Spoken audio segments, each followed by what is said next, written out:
I don't believe that there's no black-owned business in America. I think business itself in America is white-owned.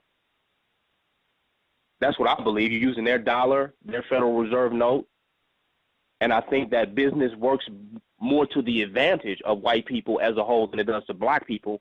While you can have some black millionaires and some people that become very successful within that arena, I just think the whole idea of capitalism and consumerism in America works more for white people, period.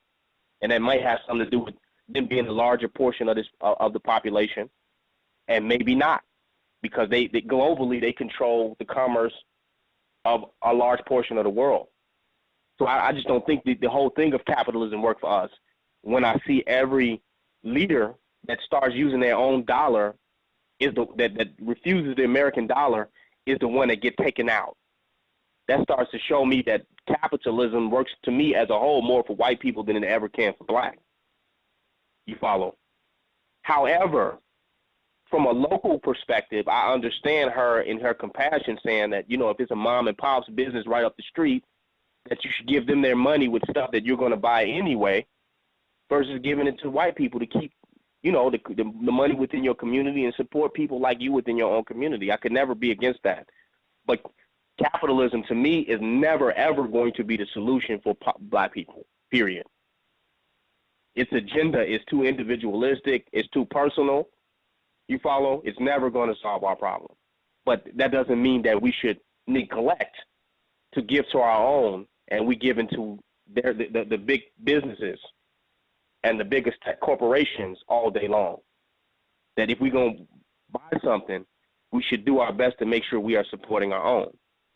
The contradiction of that is that if your own going to charge you more than the enemy is because they're getting it from him and they have to step it up, then are we working towards our full independence as a people by buying black? If I got to buy more from a person who doesn't control the manufacturing company, right?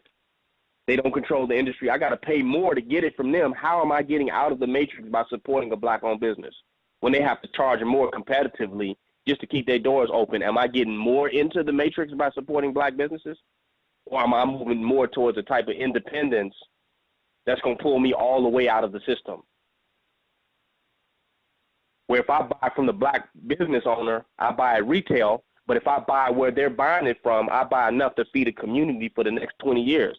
But the person I bought it from, they might be a European or somebody of a different nationality. But the end result is that I'm about to feed black people for free without charging them anything for the next 20 years.